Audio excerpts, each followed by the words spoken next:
వివేచించాలి. ఎందుకు వివేచించమన్నానంటే ఒరిజినల్ ఏదో నకిలీ ఏదో వివేచించాలి. కొంతమంది ఏం చేస్తారో తెలుసా, ఎవడో ఒక తేడాగాడిని చూసి మొత్తం అదే ఘాట్లో కొడతారు. నాకు 2-3 తేడాలు తగిలారు కాబట్టి ఇక అందరూ తేడాని అని దేవుడు ఏర్పరచుకొని, దేవుడు అభిషేకించి, దేవుడు వాడుకుంటున్నోడిని కూడా ఇటు తిడతాడు.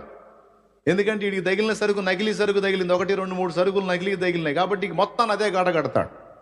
కట్టి ఏమవుతాడండి? అందరూ తేడా అనుకుంటే ఇటు పోతాడు పాతాళానికి, ఖచ్చితంగా పోతాడు.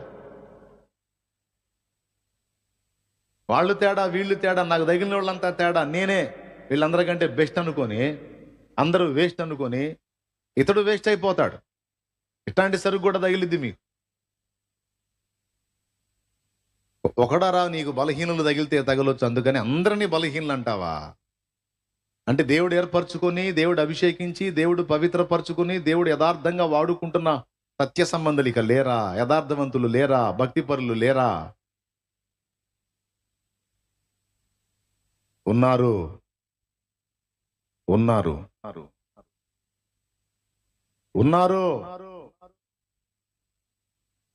వాళ్ళ జోలికి వెళ్ళకూడదు.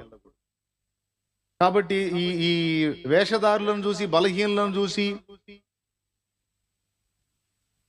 సేవ పేరుతో ముసుగేసుకున్న మోసగాళ్లను చూసి కొంతమంది అందరినీ తేడా అనుకుంటారు. అది తప్పు.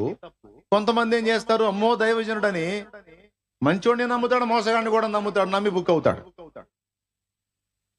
చాలేమన్నా చెప్పాడుగా, దైవజనులను గౌరవించమని 20 లక్షలు ఇప్పించాను అన్నయ్య.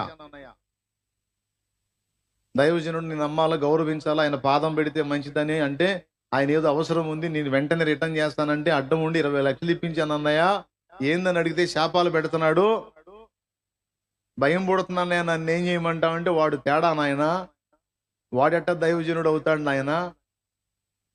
తండ్రుల కొరకు పిల్లలే గాని పిల్లలు తండ్రుల కొరకు సమకూర్చేది లేదని చెప్పి పౌలు చెప్పలేదా? 20 లక్షలకు నిన్ను బాధాడు, కనీసం 2,000కు బాధాడు, లేకపోతే 20,000కు బాధాడు అన్నా కూడా బాధుడు సెక్షన్ అంతా దేవుని పాత్రల లక్షణం కాదు.